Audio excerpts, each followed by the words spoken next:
La historia está llena de episodios cruciales desgraciadamente negativos en muchos casos, y en escenarios insospechados y crudos, dejando muertes, masacres y violencia. En la mayoría no había internet ni redes sociales como para hacer un seguimiento instantáneo de todo lo que sucedía, siendo ahora unas cuantas imágenes las ventanas que nos permiten asomarnos a un pasado sumergido en guerra y muerte, en la mayoría de los casos sea por tener un gran número de víctimas o por tener situaciones peculiares que los convierten en hechos que nunca serán olvidados en la historia y quedarán en el recuerdo, logrando que el mundo sea tal y como lo conocemos ahora. Y aunque son muchos los acontecimientos que marcaron la historia en el pasado, hoy hemos seleccionado algunos de los hechos más relevantes. No siendo más, hoy en Cosas Interesantes te contaremos sobre 3 acontecimientos que cambiaron la historia de la humanidad. Número 3. Asesinato de Abraham Lincoln. Fue el 16º presidente de Estados Unidos, quien era un abogado cuya elocuencia, reconocida por sus contemporáneos, le valió sus primeras victorias electorales, llevando a la creación de un país no reconocido, haciéndose llamar como el Sur o Estados Confederados de América. Poco después iniciaría la Guerra de Secesión o Guerra Civil estadounidense. Al inicio de esta, el gobierno federal rechazó toda negociación con el Sur sobre posibles intercambios de prisioneros, al considerar que un estado no podía proceder a este tipo de transacción más que con otro estado, y el Sur no era más que una región en rebelión. Aún así, en 1862, los generales de ambos bandos acordaron modalidades de intercambio sin encontrar mayores problemas antes de 1863, donde el norte se tornó más evasivo por razones estratégicas y también porque se negaron a liberar a los prisioneros afroamericanos. Y también en 1863, Lincoln redactó la Proclamación de Emancipación de los Esclavos y aprobó la enmienda de la Constitución que abolía la esclavitud. Después, cuando Ulysses Grant se convirtió en el comandante en jefe de los ejércitos de la Unión, en marzo de 1864 suspendió todo intercambio de prisioneros de guerra, eliminando el refuerzo de hombres que el Sur necesitaba. Fue en ese momento que John Wilkes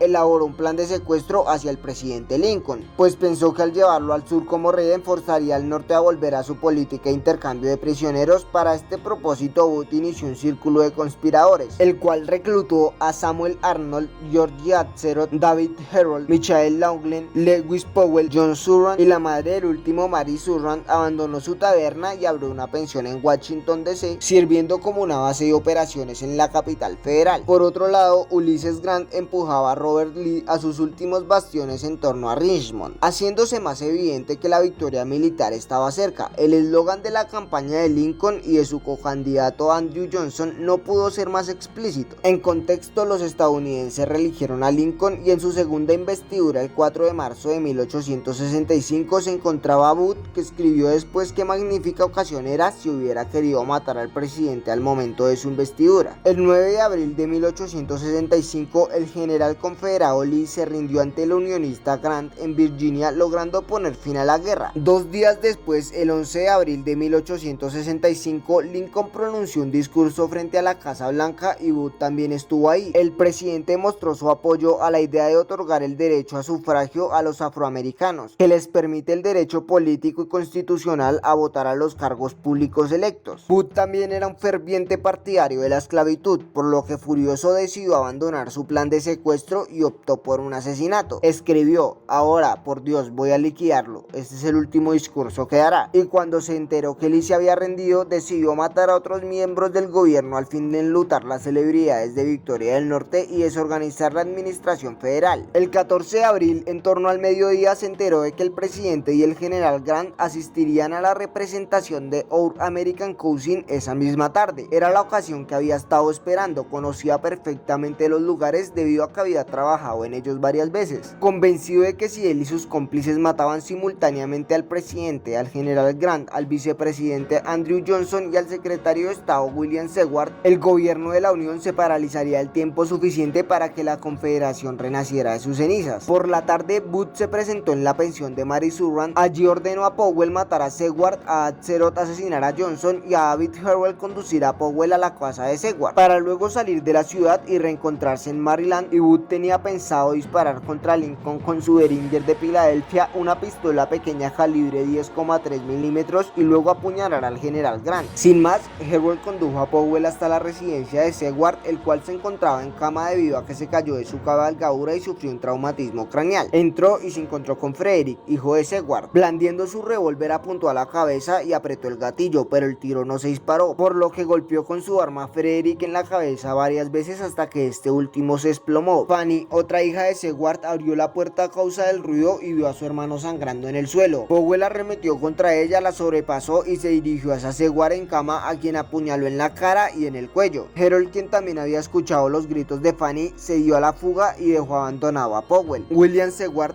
rodó de su cama hacia el suelo, lejos de Powell, que estaba apuñalando a Robinson, Augustus y Fanny. Corrió hacia la puerta y apuñaló al mensajero que se encontraba enfrente. Fanny Seward gritó: "Oh por Dios, padre está muerto". Seward escupió sangre y dijo: "No estoy muerto, llamen a un médico y a la policía". Sus heridas eran graves, pero los golpes de Powell no habían tocado ningún órgano vital. Por otro lado, George Atzerodt, encargado de asesinar al vicepresidente Andrew Johnson, que estaba en el hotel Kirkwood de Washington, sí llegó al hotel y se dirigió al bar, pero partió ebrio y errante por las calles de Washington. Nervioso arrojó su cuchillo en la calle. De esta manera quedó frustrada la tentativa de asesinar al vicepresidente y toda esperanza de desestabilizar el régimen. Mientras tanto, el presidente y la primera dama llegaban al Teatro Furt cuando la representación ya había iniciado, pues habían quedado retenidos por un momento en la Casa Blanca. Los esposos Lincoln llegaron al palco presidencial y el espectáculo se interrumpió brevemente para marcar su llegada, que fue aplaudida por los espectadores. Hacia las 9 de la noche del 14 de abril de 1865, Booth llegó a la entrada de los artistas, donde entregó las riendas de su caballo a un maquinista. Como era conocido, pudo entrar fácilmente accediendo a la antecámara del palco presidencial y bloqueó la puerta. Booth conocía bien la pieza que se representaba en escena y esperó el momento en la segunda escena del tercer acto, donde siempre provocaba la hilaridad del público, cuyo ruido encubriría el sonido de la detonación. Llegado el momento, Lincoln se inclinó hacia el frente y miró hacia abajo, y Booth se precipitó disparando su pistola a la cabeza del presidente. Lincoln se desplomó en el sitio, herido de muerte. Rathbone se levantó y saltó para impedir que Booth escapara, pero este le dio un fuerte golpe de puñal en el brazo. Pero Booth cayó desde la barandilla del palco a la siguiente etapa y aterrizó mal sobre su pie izquierdo, fracturándose el peroné justo por encima del tobillo. Se incorporó a pesar de la lesión y comenzó a cruzar el escenario hasta alcanzar la puerta. Aunque algunos espectadores intentaron atraparlo, no lo lograron. Saltó sobre su montadura y huyó. El llanto de Mary Lincoln y de Clara Harris y el grito de Rathbone: "Detengan a este hombre", hicieron ver al público que la agitación no era parte del espectáculo. Charles Leal, joven cirujano militar de licencia que asistía al teatro, logró ingresar al palco y avanzó directamente hacia Lincoln. Desplomado en su asiento y sujeto por Mary, Leal descubrió a Lincoln en estado de coma, paralizado y apenas respirando. Retiró un coágulo, con lo cual el herido volvió a respirar. No obstante, Leal sabía que esta recuperación solo era provisoria y exclamó: "Su herida es mortal, será imposible de curar". Leal, Taft y otro médico llamado Albert King se pusieron rápidamente de acuerdo y decidieron que el presidente no podía ser llevado a la Casa Blanca. Decidieron llevarlo del otro lado de la calle a la pensión Petersen. Los tres médicos y algunos soldados que asistían al espectáculo llevaron al presidente hasta la entrada, donde los esperaba Henry Safford, residente de la casa de William Petersen, que estaba frente al teatro. Los hombres cargaron a Lincoln a la pensión y lo colocaron sobre la cama de una habitación en el segundo piso, y mientras Mary Lincoln lloraba en uno de los salones, Stanton se instalaba en el otro y tomaba el mando del gobierno estadounidense, enviando y recibiendo telegramas, leyendo las declaraciones de los testigos y organizando la persecución de Booth. A las 7:22 de la mañana del 15 de abril, Lincoln falleció a la edad de 56 años, 2 meses y 3 días. Todos se arrodillaron en torno a la cama y rezaron. Cuando se levantaron, Stanton declaró: "Ahora pertenece a la eternidad". Harold y Booth acudieron a la casa del Dr. Samuel Mudd, médico que le diagnosticó una fractura de pierna a Booth, le fijó una férula y le dio un par de muletas. Siguieron fugitivos hasta el 26 de abril, cuando el ejército los descubrió en la granja de un hombre llamado Richard Garrett, el cual los encerró en su granero. Harold se rindió a la llegada de los soldados, pero Booth se negó a salir, y el soldado Boston Corbett le dio un tiro a Booth que le cortó la médula espinal en la parte de atrás de la cabeza, alrededor de 1 pulgada por debajo del lugar donde este le disparó a Lincoln. Después de 2 horas, sus últimas palabras fueron: "Inútil, inútil. En el caos que siguió al asesinato, decenas de presuntos cómplices fueron detenidos y enviados a prisión. Todas las personas sospechosas de tener algo que ver con el crimen o cualquiera que hubiera tenido el menor contacto con Booth o Herold en su vida fueron puestas tras las rejas. Finalmente, estas personas fueron liberadas y el número de sospechosos se limitó a 8, 7 hombres y una mujer. Estos 8 sospechosos fueron juzgados por un tribunal militar. El jurado estaba compuesto por oficiales generales y superiores, lo que limitó las oportunidades de los acusados. El proceso comenzó el 9 de mayo de 1865 y se extendió por más de 7 semanas, revelando el veredicto declarando el 30 de junio culpables a todos los acusados. Samuel Moot, Samuel Arnold y Michael Laughlin fueron sentenciados a cadena perpetua. Moot escapó de la pena de muerte por poco y Mary Surratt, Lewis Powell, David Herold y George Atzerodt fueron condenados a muerte por ahorcamiento y fueron colgados en la Old Arsenal el 7 de julio de 1865. Mary Surratt fue la primera mujer ejecutada por el gobierno estadounidense y las ejecuciones fueron supervisadas por el general de la Unión Winfield Scott. Laughlin falleció en la prisión de Fiebre Amarilla en 1867, mientras Moot, Arnold y Spangler recibieron un perdón presidencial por parte de Andrew Johnson en febrero de 1869. Número 2.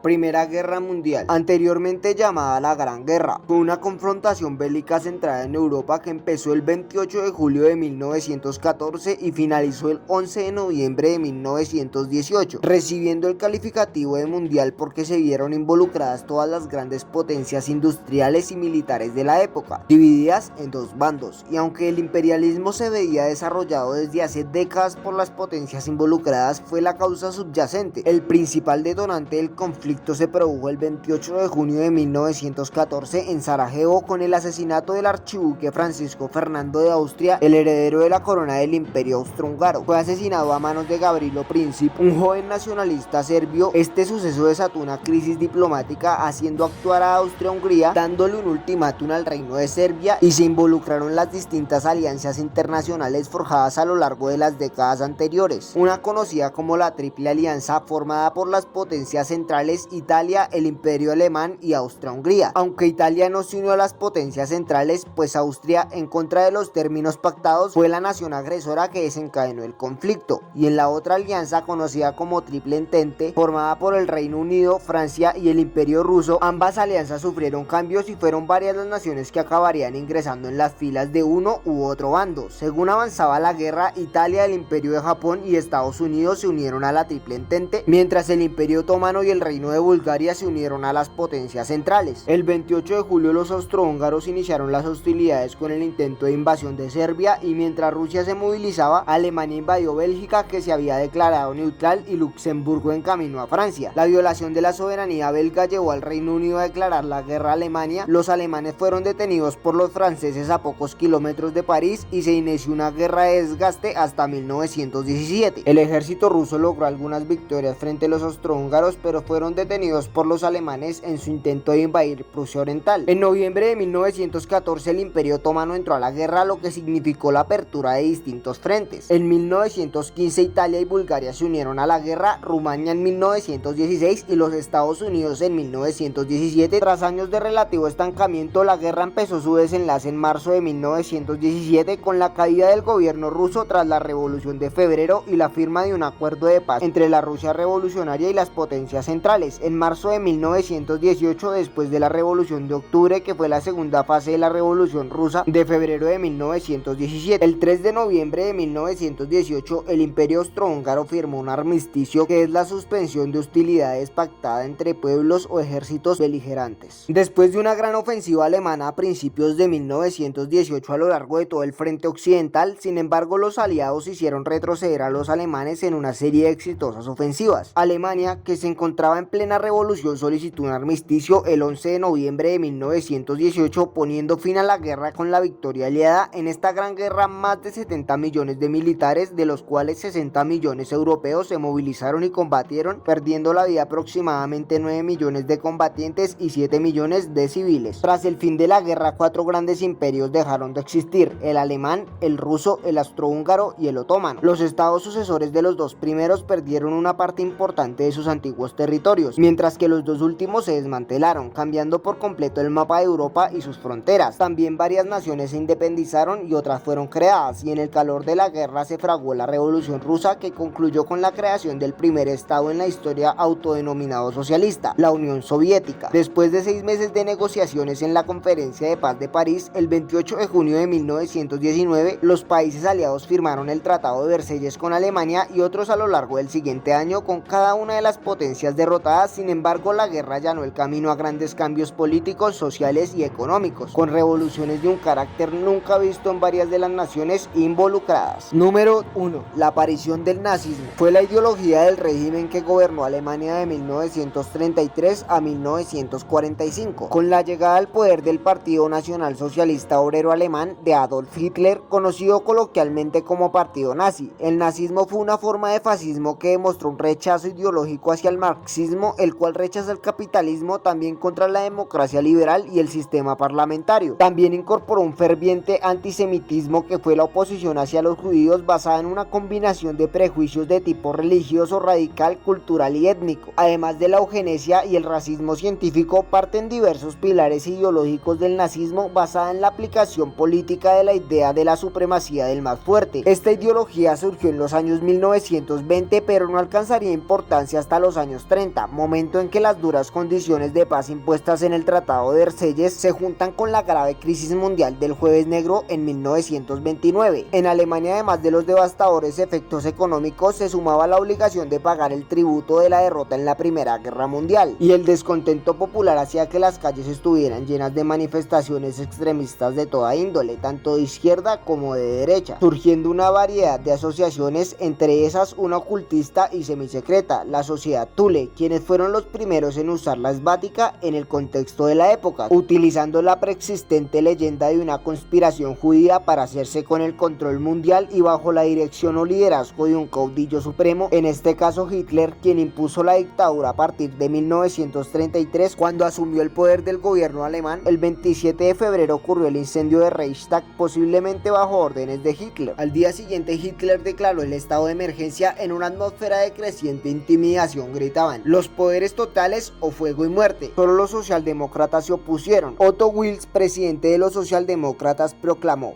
los socialdemócratas nos comprometemos en esta hora histórica a los principios de humanidad, de justicia, de libertad y socialismo. Ningún acta habilitante lo habilita a usted a destruir ideas que son eternas e indestructibles. Mirando directamente a Hitler, agregó: ustedes pueden quitarnos la libertad y la vida, pero no pueden privarnos de nuestro honor. Estamos indefensos, pero no desgraciados. Hitler, furioso, respondió gritando: ustedes ya no son necesarios. La estrella de Alemania se alzará y la suya se hundirá. La hora de su muerte ha sonado. Siendo la última sesión de un Reichstag con oposición. Poco después, el Partido Socialdemócrata fue prohibido y Hitler aplicó de inmediato la represión contra un amplio espectro de ciudadanos: judíos, comunistas, testigos de Jehová, homosexuales y todo aquello que se opusiera a la estrecha definición nazi de la nación. Además de la Gestapo, policía secreta nazi que respondía a las fuerzas paramilitares y que contaba con una densa red de espías y delatadores, ejerciendo el terror de forma directa por medio de la censura, las agresiones físicas, los arrestos y las detenciones en campos de trabajo. Ojalá el video te haya gustado, y si fue así, por favor regálame tu pedazo de me gusta, y si quieres ver algún tipo de tema en este canal solo tienes que comentar aquí abajito, y no olvides suscribirte a mi canal, darle a la campanita y nos vemos en el próximo video con más cosas re interesantes. Chao chao.